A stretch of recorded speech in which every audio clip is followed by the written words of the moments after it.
I know we have more people coming in. Dr. Wolf, are you ready to go? Absolutely. Okay. So I want to welcome Dr. Wolf to Grand Rapids Community College, as well as the Brains organization. My name is Melanie, and I am a professor in the exercise science department. And the exercise science department, along with the exercises medicine team and the centers of teaching for excellence here at Grand Rapids Community College, have partnered together with Dr. Wolf and Brains to bring them onto our college campus so we can learn a little bit more about how ADHD is maybe impacting us as faculty and staff, but also our students in our classrooms. Dr. Michael Wolf is a neuropsychologist and a co-owner of Brains. And the Brains mission is to maximize the potential of families through understanding the complex relationship between the brain, body, and real life. And Dr. Michael Wolf works with families, works with children, and helps them to learn how to navigate ADHD and work through these complications to help them reach their full potential. So Dr. Michael Wolf, welcome to Grand Rapids Community College, and we welcome the presentation of ADHD Goes to College. You're on, sir. I appreciate that. Thank you for the invitation to join you guys today, and then also share this with others who may want to watch it later. I'm going to hopefully get through this fairly well here. So I'm going to go ahead and share my screen, and then I will be able to let you guys see the presentation. I won't be able to see comments, is my understanding, once I share the screen here. So if there are comments, I will try to check those either as we go or towards the end. And so I apologize for that, but I want to make sure that you guys can see what I'm seeing as we kind of go through the presentation as well. So let me get this into presentation mode. There we go. Or if you just have a question, feel free to certainly interrupt too. So my agenda today, just a brief review. Most of you are going to be very familiar with ADHD and what it is. We're going to glance at some prevalence rates. Those are important to understand, especially when we think about the idea of ADHD going to college and just in adults in general. What does it look like in the brain? Why sometimes, or is it possible, but also why are we not always catching ADHD before they hit the college environment? And sometimes, especially those of you who are faculty and working with individuals, they might not have a pre-existing diagnosis, but they start struggling in your classes and you're trying to figure out what's going on. And you guys might be the first ones to sometimes pose, you know, is this ADHD? And if so, what do we do with it? And then the bigger question is more the now what? So whether it is and is not ADHD, how do we move forward in that progression of helping these individuals as adults and obviously in college to be as successful as they can possibly be? So hopefully these videos work as well. We got to play these things.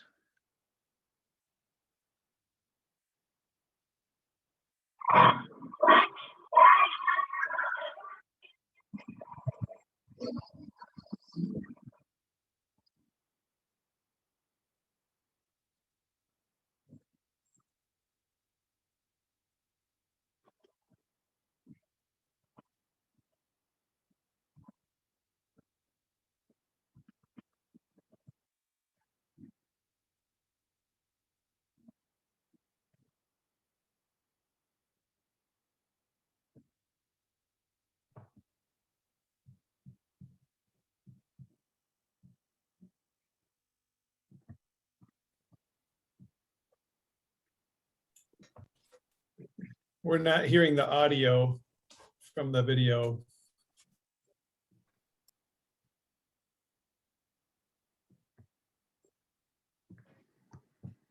Oh, did someone have a comment there? Yeah, there's no audio. Oh, it's playing loud on my side. Yeah, the video is choppy and there's no audio. Oh man, you guys are missing an awesome video there. All right, I will skip the video. It's playing audio loudly on my side. I don't know exactly why it's not playing on your guys' side because I have the audio cranked. Okay, I'll skip the video then. I should send you guys a link for it because it's an amazing video. I'm biased because it's, oops, that's not what I want to do. Need to go on to the next slide here. So we'll get down with ADD at another point in time, because that's essentially, it was a rap song there about ADD and showing you guys some of the experience of what it might be like to have someone with ADD and how they get distracted more as adults, more so than what we see with pediatrics. So I apologize that the audio didn't work. I have one or two other embedded videos, and I'm guessing the audio might not work on those on your end either for some reason. So I guess we'll miss all of those. But when we look at ADHD then from a diagnostic point of view, the most important thing to remember is it has to be a continuous pattern of an ongoing either significant inattention and or hyperactivity or impulsivity. So it's not a waxing and waning pattern where we might have it, a couple days a month that we're struggling, or, if we have a migraine and that's causing a problem for us for a couple days or maybe a week. It has to be a continuous pattern. And then we're looking at distractibility, moving from task to task, being restless, lacking organization, daydreaming. Procrastination is one of the bigger ones in college that seems to cause problems for a lot of our individuals in that they don't know how to really structure when my assignments are due, when are my papers due, when am I taking my tests, and how to lay out that process. So they always seem to be behind the 8 ball in the college milieu. It can happen with us professionally, and it can obviously happen with us in jobs as well. But it seems to stand out a little bit more for a lot of these individuals as they go from high school, where things were maybe a little bit more structured and teachers and parents and stuff were working diligently with the individuals. But when we move into those first phases of independent life, where we might be away from home on a campus or doing things on our own and not wanting people looking after us, that we start to notice that difficulty all of a sudden being more influential. Again, most of you are going to be very familiar with those concepts. When we look at what the 3 types of ADHD are, and unfortunately I had a great clip from Madagascar for you guys too, but that's the kids that usually get caught pretty early, and you'll see that in another slide too. But I call those our Tigger kids. They're moving, they're wiggling, they're shaking, they're restless, their legs are bouncing, they're tapping their pencil. They stand out visibly to the average person. And so you can see what's going on with those individuals, and they're disruptive in some way, shape, or form to what is happening, whether it's in the lecture, whether it's working with them in student consultation, in the research lab. These are the individuals that might have fun with gas and Bunsen burners. And they seem to enjoy that type of activity, but they're not always fully in control of it. So they're not doing it on purpose per se. Then we have the daydreamy type, and that's where I got Pooh there. The more inattentive. These individuals are the ones that are more often not readily identified, particularly high school or below. They might not stand out. They're still able to get good enough grades because they're working on their homework through the process. And as a result of being able to compensate by taking more time to get their homework done in the evening, their grades are not something that would stand out to the school to say, maybe we should look at this as an evaluation option. Parents, a lot of times, are not going to notice as much either because, again, they're getting by. And so it's more the inattentive type that more often than not does have the tendency to get missed prior to college. Or it's on a weekly basis here that we'll see adult individuals too who are finally getting into their jobs. So they graduated college, now they're kind of into that routine aspect of their life, and all of a sudden they can't keep their job, or they're getting written up, or someone's giving them feedback like, you've really got to get these tasks done. And they just can't seem to do it despite their best effort and interest in doing so. So they kind of get stuck in that think, distraction, what's going on, and they miss some of the details therein. And of course, then we have the combined type. And that's where we have that mix of both the hyperactive, impulsive tendency and the inattentive quality. Now, most people, when they think about ADHD, you think, well, if you're hyperactive and impulsive, how can't you also have inattention? And it is amazing with the abilities of the brain and what we see in some of these individuals, where you can in fact have that person who's looking around and bouncing and they're all over the place. But then you're like, you're not even listening to me. And the next thing you know, they pipe right back to you and they repeat everything you just said. So they're in fact hearing you, but they can't control that physiological movement and restlessness that we see in them. They still might try to go from one thing to the next. They still might be looking around the room, looking for some sort of visual stimuli or something to that effect, but they're also able to attend incredibly well to what you might be saying or teaching them at that same time.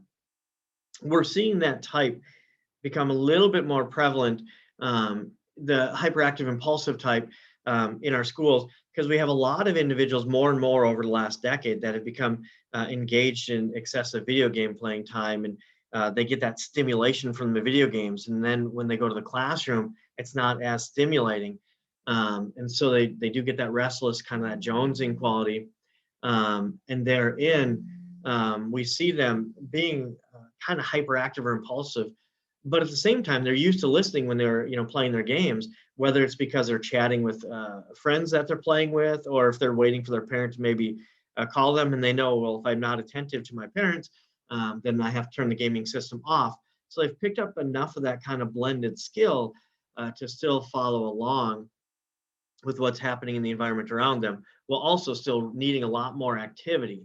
Now, the argument by what we're seeing in the World Health Organization is, if they do have a video gaming type of addiction or a video gaming pattern, are they truly ADHD with that hyperactive impulsive type when the world seems to be so slow for them in comparison to what they might typically be engaged in when they're doing video games?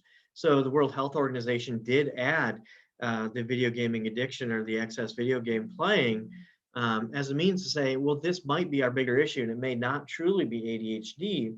We need to work with the video game side, get them back into a pattern where the world can't be as stimulating as that might be, and then see what those symptoms might look like.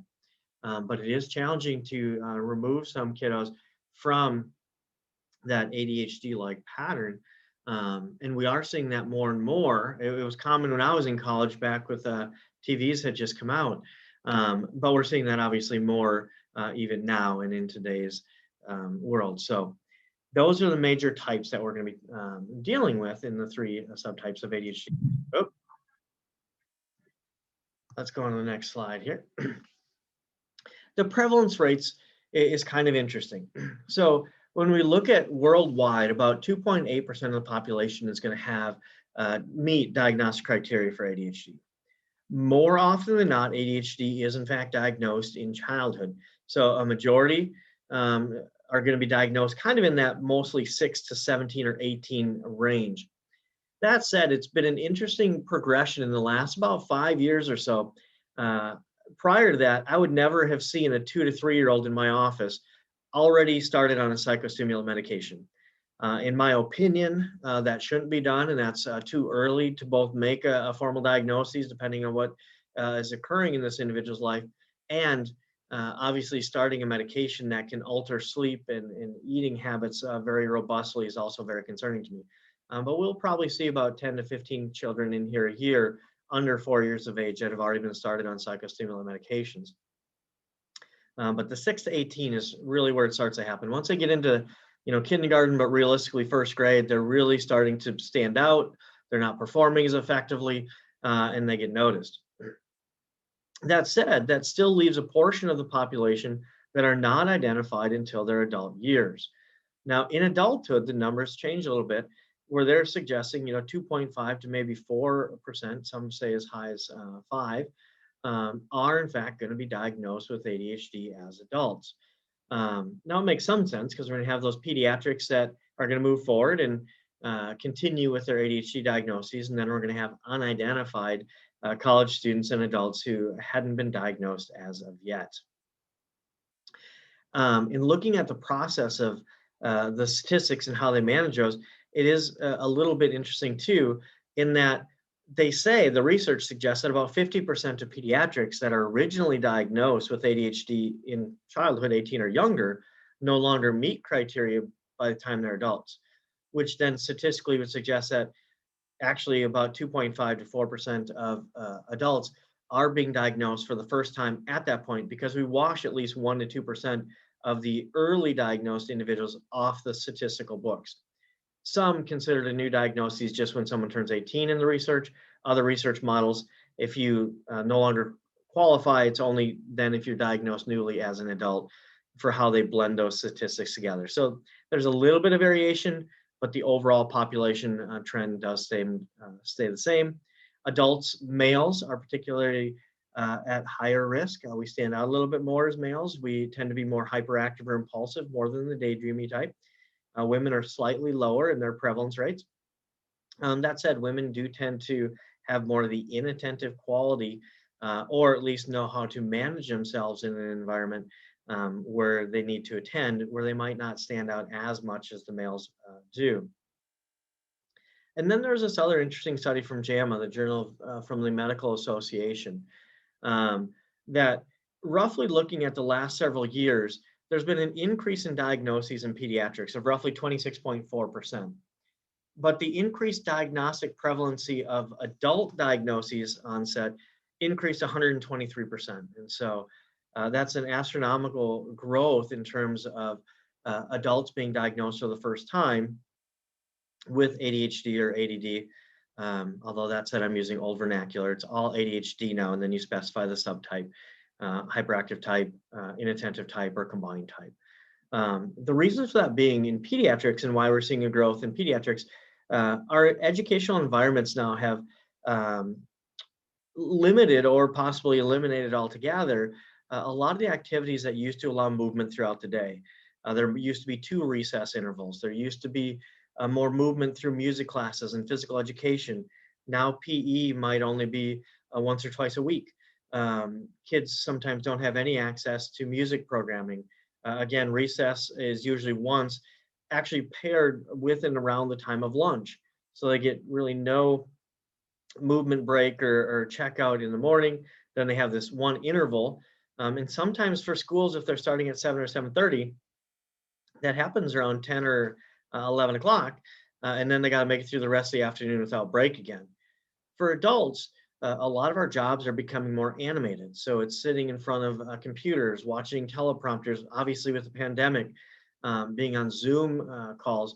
Now that's escalated obviously in this last year, but even prior to that, there's a lot more automated types of jobs, and it's harder for individuals who have ADHD to engage in paying attention to the details and the numbers and what's going on in more of a docile position in comparison to when they may have been more physically active in their workplace environments.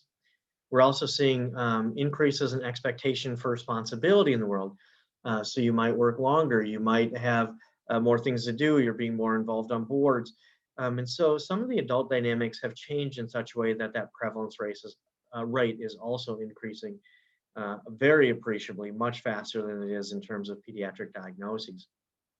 So you are going to see more and more of these kids coming into the college environment, more of your colleagues, and obviously just adults in general, especially those coming back to college who may not have been successful initially, now are coming back into the college environment and trying to still get through what they couldn't complete originally. And that might well be because they had a diagnosis now of ADHD. Why is this a big deal? And there's a lot of things that come along with this, but impaired quality of life. Now, so far, and this is just a little bone to pick, but a lot of insurance companies will not cover therapy if ADHD is your primary diagnosis, because they're thinking just get on a psychostimulant medication. For roughly 95% of individuals, that medication is all you need, and we're going to be able to move forward with this. That said, individuals, even when they are medicated, they do face other difficulties. It's more difficult for them to maintain employment. They tend to go through a much greater number of jobs. They tend to experience more difficulties in relational breakups and not feeling successful in developing sustained relationships, tend to be more superficial, tend to get this reputation of being kind of a haphazard person that you're fun to be with, but do I really want to spend that much time with you? And then the mood disorders are one of our big concerns. There is, depending on the literature that you read, but at least a twice, if not higher, time prevalence rates of suicidal ideation and or suicide in ADHD individuals. They also, don't like having to do things differently or being called out a little bit more or constantly be that daydreaming individual. And it takes its toll on them as well. Now, usually we get a little bit of a sneak peek on what's going on with them symptomatically because they usually don't go from ADHD, doing okay with medication, struggling to suicide. Usually they start to develop anxiety, depression, or something else in the middle that gives us a sense of like, oh, well, okay, you are sitting longer, but obviously there's something more going on and you're not managing this ADHD very well. And they'll get a secondary diagnosis that will come into play. We'll also see addiction rates increasing for alcohol, but in particular, stimulant-based drugs tend to be quite high. So our methamphetamines, our MDMA, our crushing and inappropriately using psychostimulants to get more of that high. And in some cases, we also see Xanax for some of our ADHD individuals who just want to kind of chill out a little bit. And so that said, there's a lot of things going on with them. There's a higher propensity, and we'll see this on another slide too, of premature death from accidents. Now, that's not just auto accidents. That's a point I'll make in a coming slide. But it's other accidents because they do tend to be more of a risk-taking type of population if they're on that more hyperactive, impulsive edge to what's going on with them. Graduation rates, I think when I was doing this research, it was actually incredibly surprising to me. So the way they've engaged this research is, roughly about 33 to 36% of the average individual in the United States is going to graduate with their bachelor's degree within 4 years. To me, that, it seems shocking. I thought it'd be higher than that. But they're just considering that statistic within 4 years. Many more, as much as 72 to 90% graduate at the 5th year or maybe the 6th year. So they need a prolonged window of time. And that's very true with our individuals with ADHD too. But when we look at the 4-year window mark of individuals who are diagnosed with ADHD, who try to go through it on their own and try to get through this graduation rate, it's a 5% graduation rate on time for those with ADHD in comparison to an average of about 35% of non-ADHD individuals are going to graduate on time and in the typical flow of what we'd expect for graduating, whether from public colleges or universities. Now, the data that was just put out by CAPEX in 2021 here, so some newer studies suggest that in the years prior to 2021, it's averaging to about 33.3% now for the average individual who's not ADHD. But that said, that's a huge change in ability, which means more costs to them, more persistence getting through it, may even change degrees a little bit more frequently. And then we're going to see that difficulty where it's like, do I have the motivation to persist? Am I getting the support I need from, my family, my friends, my own motivation, my college, to be able to be diligent to actually complete this graduation rate? We've already talked about the unemployment, the changing jobs, the lower work performance. That last point there with the lower work performance, that also means that they're not as likely to advance into supervisory positions or managers or just an income status. And so they do have that increased risk of having a lower income level as well. But then there's the ones that doesn't always make the media and we don't want to talk about because they're not fun. But teens and young adults in particular who have been diagnosed with ADHD, this isn't specified by type, this is just as a generality, tend to have a much higher incidence rate of teen pregnancy and young adult pregnancy, which is concerning because remember, holding those jobs, getting the pay that you might need, and now starting a family early is a significant stressor. The individual, the parent who has been diagnosed with ADHD is much more likely to lose custody of their children. And when it goes to court, the court's going to look at who's providing the stability and who's providing the structure and getting the kids through what they need to. And lots of times the parent who either has been diagnosed or maybe isn't diagnosed as of yet tends to be the less structured, the more fun. But courts usually yield in the favor of the one that is going to provide what the child needs in order to be successful. High risks of sexually transmitted diseases, going through and having more sexual partners. And then our rates of motor vehicle accidents also escalate quite appreciably, which I kind of chuckle when I threw that one on the slide, because last week I had met an individual out in the parking lot at 9 o'clock after he'd just gotten done with this therapy session. And I happen to know this individual. And I'm like, you've been taking your meds? And he's like, no, but ADHD people are better drivers. And I kind of giggle and I'm like, you realize that that's not true, right? He's like, are you kidding? He goes, I can drive faster and stop faster than anybody else in my family. And I'm like, well, I don't know if your family's going to be really happy to hear you're driving faster, because that means you're at risk of getting more tickets. But I said, in the winter, if you're driving faster, doesn't that increase your risk of having minor accidents? He goes, not if you know how to manage yourself with a controlled skid. I'm like, all right, good point. But you also just proved my point too.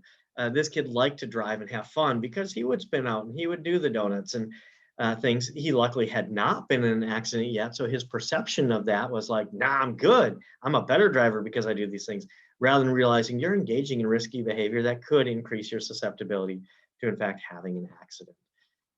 So we will see those things coming into motion. Now, when we look at the brain and what's going on with our ADHD-like brain. Now, historically, and you'll see a slide on this too, historically, we looked at neurological density, and we knew that the National Institute of Mental Health, and I want to say it was 2007, imaged a couple thousand individuals, those without ADHD and those with ADHD. And what they realized very early was the cortical density packing had changed. Newer research has tried to add additional specificity, going, okay, well, is it truly a broad neurological influence, or does it really hit regional centers of the brain in terms of functional capacity different than it would others? This has really come into the debate in terms of diagnostics, because a lot of people say, well, ADHD can't be a disorder because it's not attributable to one thing. It's not one definable aspect of the brain. It's not one specific neurotransmitter. And as a result of that, it's more of an attention deficit that has multifaceted components to it. But maybe we need to pay more attention to the components than the broader diagnostic cluster overall. And so we are going to see there are, in fact, more and more regional structures that do tend to be more important than others. So yes, it's global cortical density, particularly in the frontal margin and through the temporal margins too. But we're also seeing subcortical influence as well. Let me quickly check in here. I see we have some chats that had come up. Yeah, you will. So I will share the slideshow with Melanie, and Delaney can get that, as well as being able to share the video from today's presentation too. So I will go ahead and send that. Especially, you guys have to watch those videos. They're just too good not to. But looking at this, we are seeing the amygdala, which is a really important center of the brain. The amygdala, it's a small little almond-shaped aspect in the anterior temporal margin. It's really important for our emotional regulation, as well as our motivation to stick with things. It can also lead to volatility emotionally. And I know one of the common symptoms we hear, at least for adults, from their partners, especially if they've been married and are thinking about divorce, is, man, they seem to fly off the handle really quickly, and they, just seem to overreact all the time. In all likelihood, that's because of the red nucleus in the amygdala, which is causing an overreaction in terms of what's happening to these individuals. So they do kind of go from 0 to 100 pretty quickly. And the vernacular there has changed too as cars gotten faster. It used to be going 0 to 60, but I understand now that the new vernacular is 0 to 100 because cars go faster, more quickly as well. But then also that motivation. Yeah, I'll get to it. Yeah, I'll fix it. Yeah, that's not a big deal. Yeah, we're going to have supper at this time. But we really don't jump into gear to figure out, like, when am I supposed to engage this activity? And as a result, it can cause problems. We also see the hippocampal margin being influenced, and usually smaller, less active hippocampal regions. This is important because the hippocampus is believed to be one of those regions of the brain that stores a little bit of memory, but in reality, it works directly with the frontal lobe to prioritize what is important in learning and what should I be paying attention to, how should I be taking this in. And so it's that prioritization of knowledge to say, yeah, I should be paying attention to this learning or this job or this computer tech training thing that's going on, instead of paying attention to what am I going to do after work. Or the last time I had taught at GVSU, I had a kid in the back of my physio class, and here we are learning neuroanatomy. And he's online gaming, hoping to get himself into a World Series of Poker tournament. And, you know, he and I had a talk after his parents called me, and they were kind of upset with me that he was failing the class. And I told them, well, you know, he's choosing to pay attention to World of Poker more than neuroanatomy. And their first thing that they said to me is like, yeah, but did he tell you about his strategy and all he knows about how to do Texas Hold'em? And I'm like, you know, he didn't. I didn't see that relevant to the class, to be honest. And they're like, oh, he's got a great memory for that. And I'm like, well, it's too bad that he's not necessarily playing world tournament of neuroanatomy, because then he might have just as much success in my class. But they don't learn what they're supposed to, because they find more engagement in learning other things that might be more engaging for them. And then the hippocampus is also involved in the limbic system in terms of emotional regulation. Then we have our caudate and our putamen. These are really neat structures. They're part of the basal ganglia structures. They're part of the motor movement system in the brain. But they also have limbic functions to them as well, especially the caudate, because it runs right under the cingulum, the anterior cingulum, but it really tracks the cingulum all the way back. And so this plays a role in some motivation. It plays a role in physical activity. And so our moving, our wiggling around, our looking for different things, our ability to hone in our attention to some extent on a target that we want to pay attention to. So if I'm reaching for my glass, like I could reach for my bottle right now, I want to do that accurately without bumping it over and all of a sudden spilling something accidentally, or without missing and glancing offside. Now it's teetering side to side. And everyone's like, oh, and you see that big reaction coming at you, like this is going to tip. But it's that clumsiness and that motor activity that are going to come into the caudate and the putamen in the influence of ADHD. And all these structures tend to be less active and potentially underdeveloped or immature in this world. But then when we move to the putamen, we're also going to see the corpus striatum be influenced.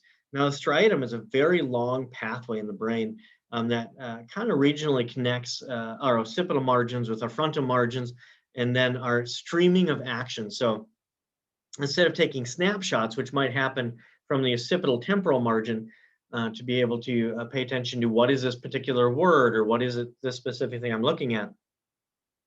The corpus striatum, or the striatal margin, is one that keeps us streaming in life. So where am I at in space and time? So I don't run into that door jam, or I don't get too close to that person, or I don't interrupt. And it's that streaming that we need to have happen. And so we're going to see that through that margin. And then the nucleus accumbens, which many of you are going to be more familiar with when we talk about addiction potential with alcohol and illicit drug use. The nucleus accumbens really lights up and has a strong dopaminergic activity. And I'm pretty sure that most of you here on the presentation today have realized, well, okay, dopamine is somehow implicated in the neuroanatomical functioning of ADHD. And it is. I'll have a little shocker slide coming up here in just a second. Just a subtle one, not a big one. But we know that dopamine's there. And so that means these individuals are more likely to seek that adrenaline, seek that risk taking, and to be a part of what's going on. When we look at these, I got to get my presentation moving. When we look at other fiber bundles that are important, we're going to see that the superior temporal margin, especially the superior longitudinal fasciculus, which moves us from Wernicke's and some of the areas where math and reading disorders tend to be more specifically residing in, moves forward into Broca's to say, what am I understanding? What do I say in response? And how do I say that response to plan my auditory feedback loop? So I'm knowing, like, okay, I'm hearing and I'm processing what I'm saying simultaneously to make sure that I'm saying the right thing and not having inappropriate things come out of my mouth. And that inappropriate stuff, that disinhibition stuff, is really important in both the orbital frontal and the ventral aspect of the frontal lobe. And so the frontal basilar portion of the frontal lobe does also tend to show that immaturity. So we're seeing a lot of cortical influence coming through with ADHD. More often than not, it's both immaturity and maybe some less developed aspects, but they have significant functional implications as we work through those. As we look at it here, we're going to see the superior longitudinal fasciculi, which is going to overwrap and track that long pathway for us that connects the posterior to the frontal aspects from language processing, understanding what's being said, making sure I'm saying the right thing, to the Broca's margin to make sure I'm communicating as effectively as I should be. We're also going to see other things like the nucleus accumbens, the head of the caudate, which the head of the caudate is going to sit here But the cingulum, for a lot of our emotional regulation, especially the anterior cingulum, sits right above that, and those two communicate with each other quite often.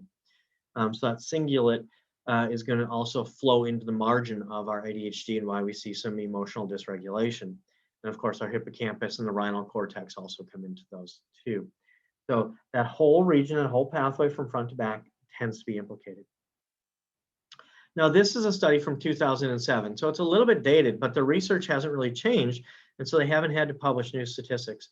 So what you're going to be seeing is over here we have the individual who's ADHD, and we're going to look at the cortical density in comparison to age-matched healthy samples that haven't been diagnosed with other concerns. And even here, sitting at 9 years of age, we can easily see that the overall cortical density through the neocortex, the outer structure of the brain, is already much more densely packed at 9 than what they had typically imaged for the individual who has ADHD. And so we see more definition throughout the whole frontal margin of the healthy versus the ADHD individual. We're seeing more visual motor planning and density through the striatal, which will eventually be, that runs deep in the brain, but that whole pathway taking what am I from neocortex to relay that to the frontal margin isn't nearly as well developed at 9 as it should be. Now this one doesn't have sound, so it's not supposed to play. It's just going to give you a schematic. You'll see the ages as it changes up here at the top, and then you'll just see the difference between the brains as they evolve through this process.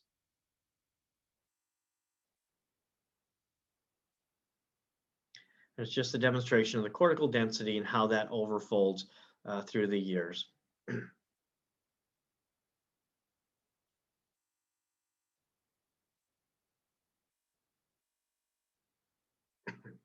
So even, and I know it ended there pretty quickly, but even at 16 years of age, that ADHD brain has still not caught up, and I'll try to get it over here. And I didn't pause it fast enough. Bum, bum, bum, bum, bum. We'll hit here, and then we're just going to hit pause. So even when we're looking at it at the late stages of 15, this brain is pretty darn mature for the most part. Now, it will still advance in wisdom as we go through our life cycle, but in comparison, even at 15, we're still seeing significant less cortical density occurring through the non-ADHD or through the ADHD sample in comparison to the non-ADHD sample. Then we're looking at neurotransmission. Now, most of our medications that are used to treat ADHD are psychostimulants. Most of them tend to target dopamine. And so when we're looking at Ritalin, Concerta, Vyvanse, Strattera, not Strattera, that's a different one, Vyvanse, methylphenidates, Metadate, Quilenda, all these ones really work within the dopaminergic system because it seems to be the fastest way to get from non-responsiveness to responsiveness.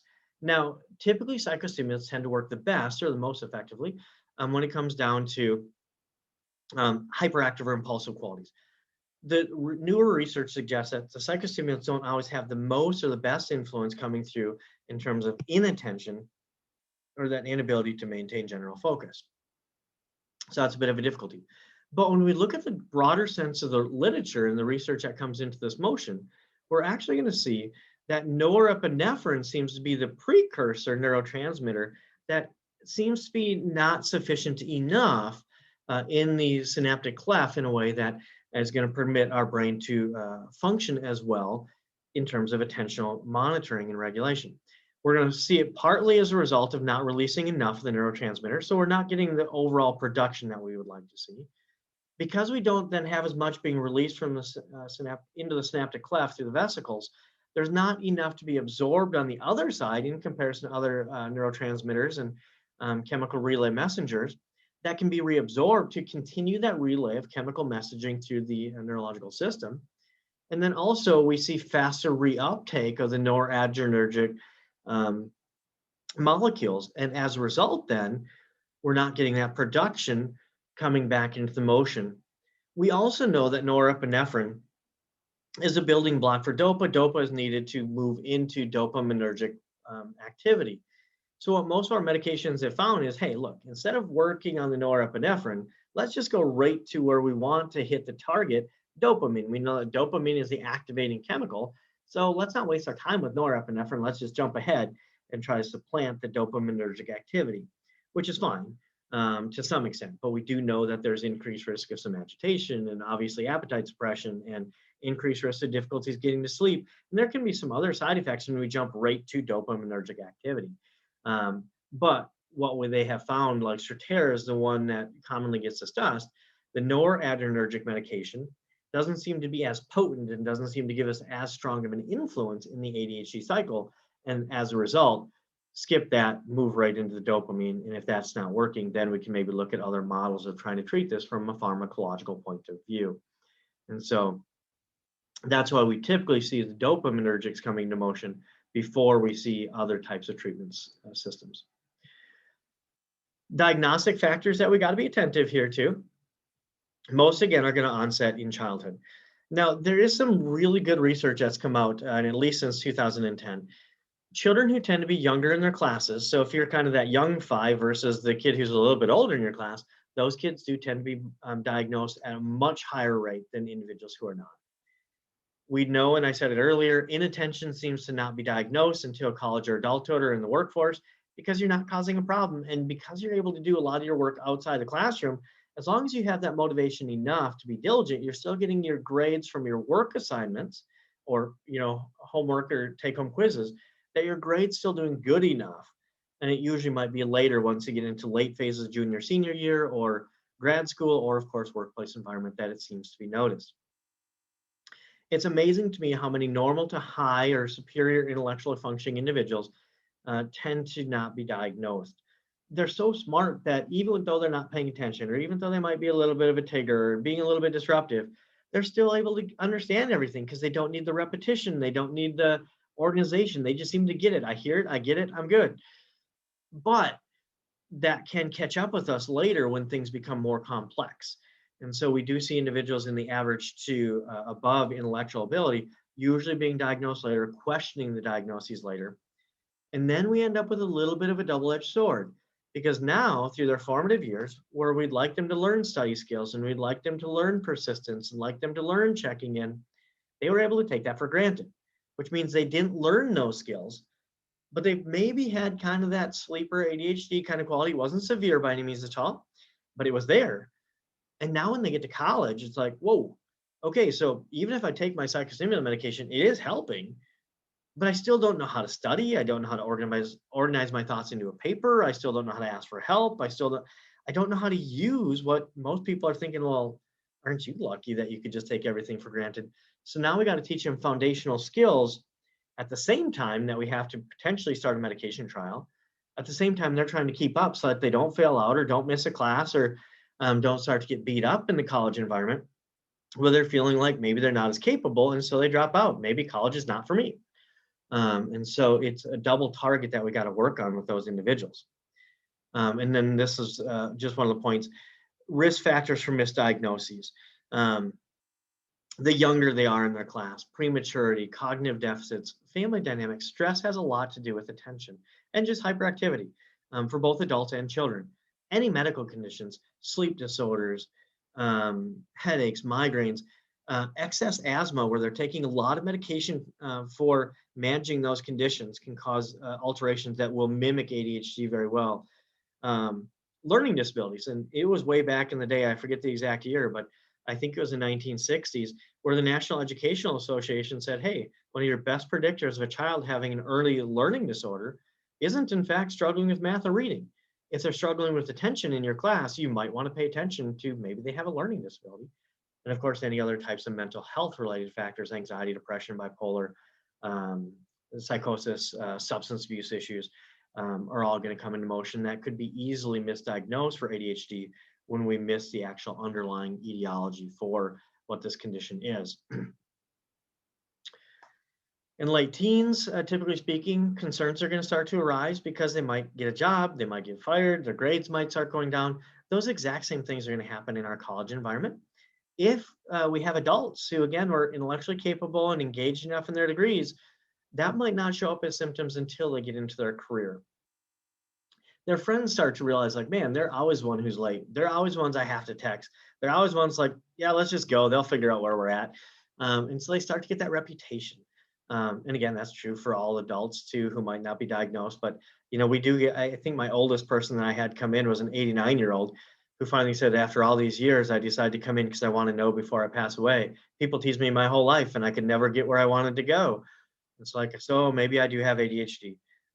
Hard to figure out a diagnosis at 89 when you have other factors coming into motion there. But some people do carry on and are able to make it through life pretty well. Parents prompting, teachers prompting, there's that attribution of lack of responsibility, lack of motivation. They really don't care. Maybe this isn't the right time, but that could be signs that there might be something more going on.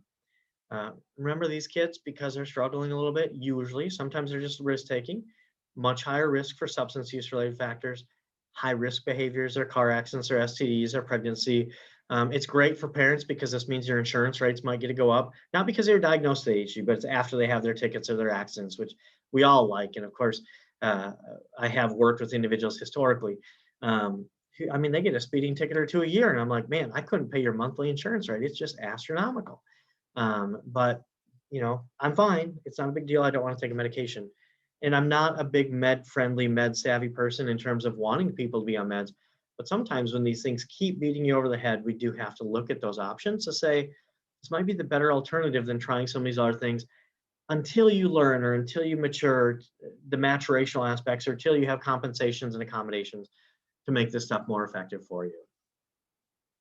I do want to emphasize this. ADHD, and it's not always ADHD.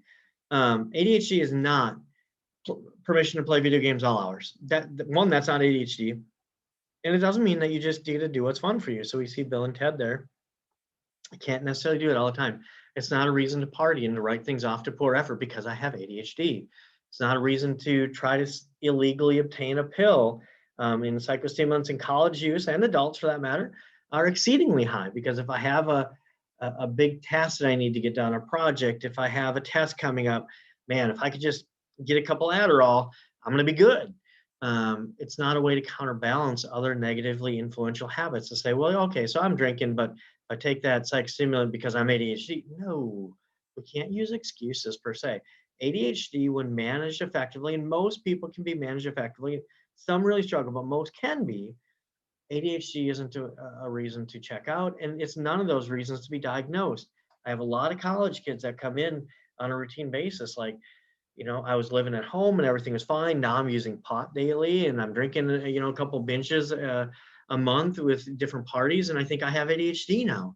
And my response to them is like, it's going to be really hard for me to tell the difference between those two. Are you willing to stop using marijuana or stop your binge alcohol enough so I can get the image of you as to whether or not it's a substance abuse related factor or an ADHD factor? Like, nah, I'm not really willing to give up my marijuana. It's like, then it's going to, I really don't know if this is going to be the most beneficial for you, because marijuana can mimic ADHD-like symptoms, or, your alcohol change in how you're functioning could cause other problems that really won't give me the best indication of what's going on with you. So we can't use an excuse, and we can't use these other things to say that's why I have ADHD. So it's both ways on that one. But let's say it is ADHD, or maybe not, but let's pretend it is. First things first, we're going to encourage the individual, hey, have a conversation with your physician. Psychologists, neuropsychologists are not allowed to prescribe in Michigan. And so that's really not an option. Then consider therapy. You're at higher risk for anxiety and depression. You're at higher risk for increasing suicidal ideation if things are not going well for you.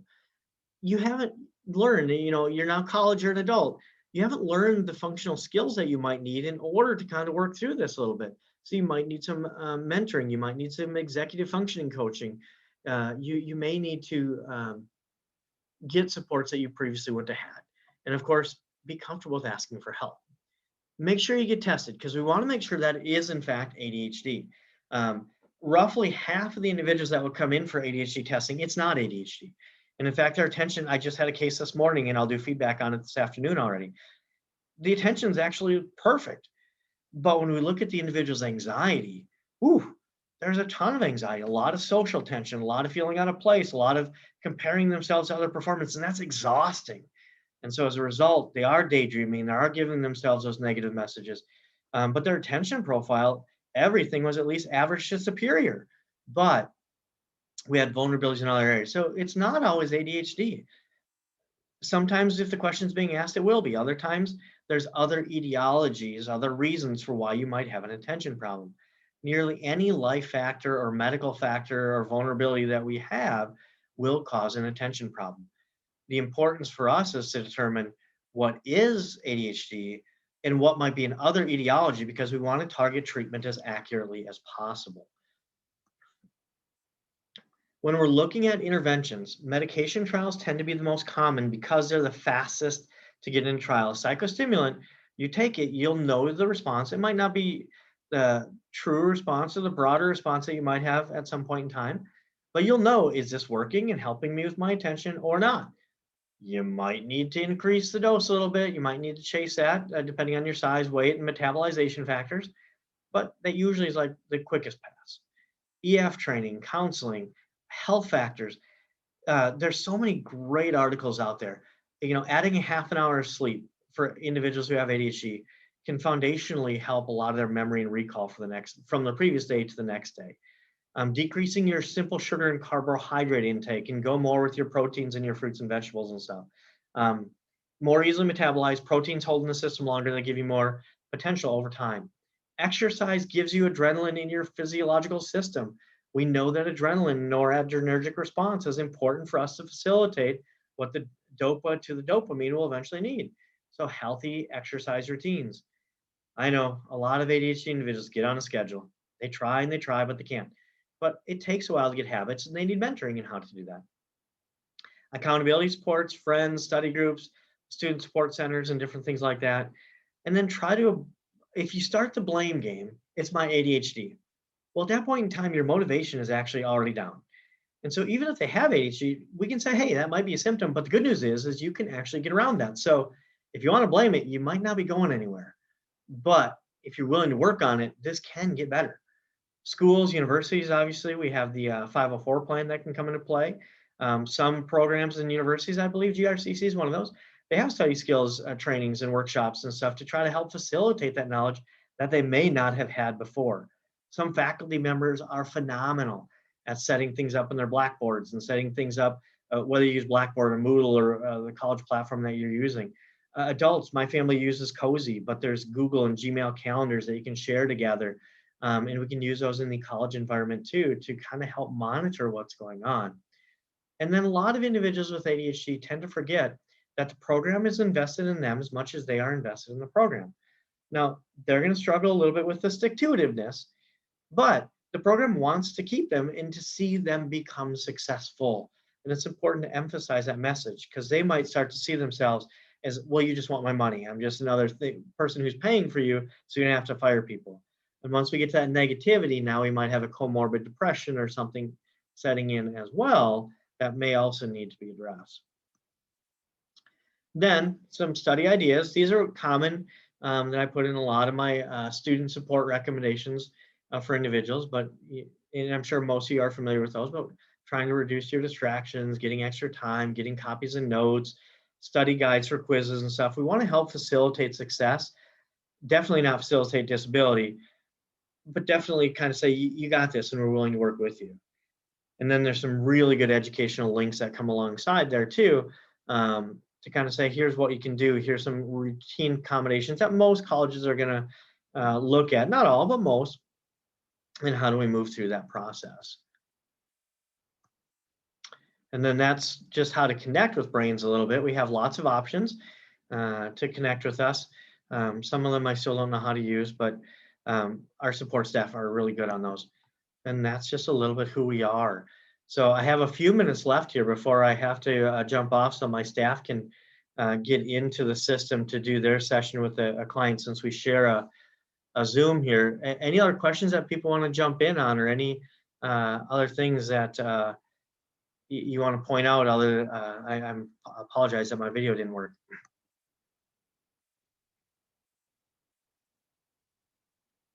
And you can go ahead and jump in there verbally or. So, Yeah, I have a question for you. You had a slide that said that ADHD students graduated college at year 4 at about 5%, and non-ADHD students graduate about 33% at year 4. The numbers may in fact be the same if you looked at year 5 and year 6, but we rarely look at a college education now at the baccalaureate level at 4 years. So for instance, while you were talking, I looked at educationdata.org, and the graduation rates went from 33%, like you cited, doubled up to 59.9% almost at year 5. Yes. So it'd be interesting because you'd expect that maybe an ADHD student would take a little longer to get through college, but 5% versus 33 looks pretty bleak at year 4. We might want to look at year 5 and year 6 to see if they increase. Yeah, and I can almost guarantee you that they do. The difference being is a lot of the financial aspects of college, right? So depending on where you're enrolled, if you're year 4 and you're now $50,000 to $100,000 in, another year might cost you another $20,000 or $30,000 depending on that institution. And sometimes that might be that factor to go, I just can't keep doing this.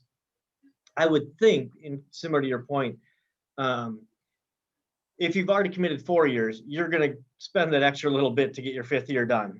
If you're 4 years committed, you're pretty much pot committed at that point in time using Texas Hold'em, right? And to my knowledge, I did not see research comparing ADHD individuals at year 5 and 6 in comparison to the normal graduation rate. I did look for that, but I didn't see it. KPEX hadn't published it either. So great question, and another way to probe the data at some point in time.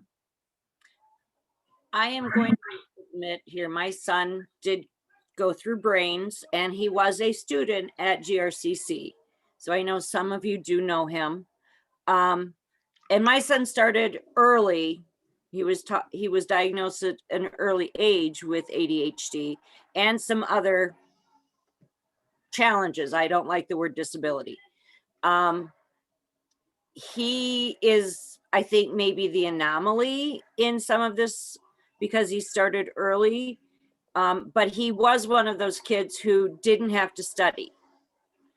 And he didn't have to study in college except for maybe a couple of classes. He is also the one of the few students, because he was a music major. Music classes are 1 credit. So yes, you do have to spend more time in that discipline. But he learned so much going through brains on how to control, or maybe that's not the right word, use his disability or challenge to his advantage. And he did graduate with his bachelor's degree, and he graduated with honors. Yes. And he also graduated high school with honors. But we started a routine, and I told him outright at 7 years old, this is not an excuse for you to do anything. You know right from wrong. You cannot use this as an excuse. And I will see students in the lab, and I guess because I lived with it for so long, I can kind of see students who are having trouble concentrating. And I do use the skills that I learned, not just through brains, but through the counseling that both my son and I would go through together of, hey, let's kind of move away from the door. Let's move away from the window. Those types of skills that, we need to know if you have a student who has ADD or ADHD. And yes, my son still is addicted to video games, but he knows when he has to stop, that he has to create lesson plans for the week. He knows, we constantly talk. We have a great rapport. And I think that's key. And if you can get that rapport started with your students, that's amazing. It's very important. I appreciate that. And unfortunately, I'm going to have to wrap up here so my other staff can get on. But yeah, the earlier we can teach those educational skills and look at options, not just med only, but mentorship and guidance and support, and saying you can do obviously the more success that any of us individually, and obviously the students that we're working with and students themselves are going to be much more successful going through that process. So I do have to wrap here. Melanie, I will have Delaney coordinate with you to get the presentation, and I will stop recording here once we wrap up and get that to you so that you can share it with whomever you would like to as well. On behalf of Grand Rapids Community College, Dr. Wolf, we want to thank you for taking time out of your day to present to all of us. So thank you very much from GRCC to you and Brains. Thank you. Thank you. Take care.